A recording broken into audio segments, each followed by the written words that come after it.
আসসালামু আলাইকুম গাইস, সকলকে জানাই আন্তরিক সালাম ও প্রীতি। সেই সাথে সেলিম ভিলেজ অ্যান্ড ট্রাভেলসের নিউ ব্লগে সকলকে জানাই স্বাগতম। তো বন্ধুরা, ইতিপূর্বে আমি একটা ভিডিও আপনাদের মাঝে পোস্ট করেছিলাম কুল মৌসুমী ফল কুলের মার্কেটিং বা বাজারজাত প্রসেসের ছোট্ট একটা ভিডিও। তো আজকে আমি সরাসরি চলে এসেছি কুল বাগানের প্রেক্ষাপটের দৃশ্য আপনাদের মাঝে তুলে ধরার জন্য। তো বন্ধুরা, সবাই আমার সাথে চলুন।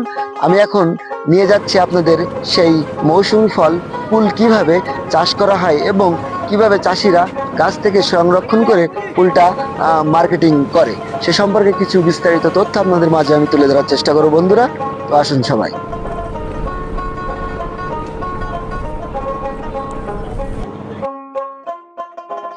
তো বন্ধুরা, আজ আমি দাঁড়িয়ে আছি কাইবার একটা কৃষকের জমিতে, যেখানে সে খুব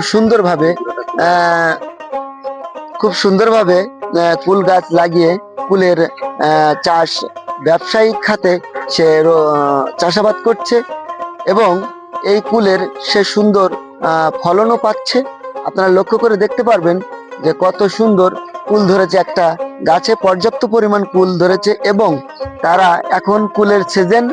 তো এখন এখান থেকে তারা বাছাইকৃত কুল ছিঁড়ে সুন্দরভাবে নিয়ে যাচ্ছে বড় বাজারে মার্কেটে বিক্রি করার জন্য।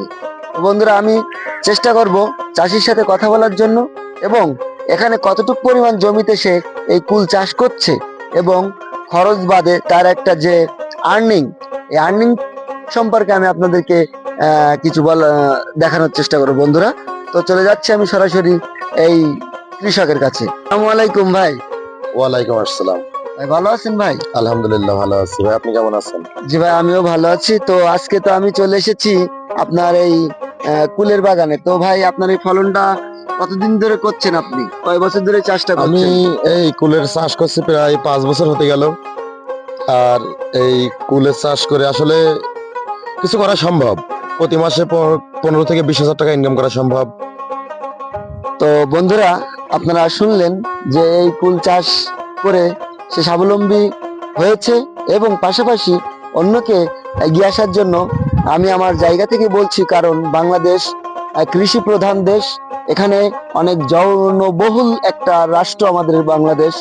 এখানে মানুষের জীবিকা ও চাহিদা মেটানোর জন্য আমাদের সবাইকে চাষের দিকে মনোযোগ দেওয়া উচিত এবং ফলমূলের পাশাপাশি কৃষি জমিতে ধান, পাট সহ অন্যান্য শাকসবজি আমাদের বেশি বেশি রূপান্তরিত করতে হবে।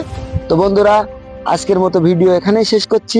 তো আমার পরবর্তী ভিডিও দেখার জন্য আপনারা অবশ্যই আমার চ্যানেলটাকে সাবস্ক্রাইব এবং ফেসবুক পেজটাকে একটু ফলো করে রাখবেন। আসসালামু আলাইকুম বন্ধুরা।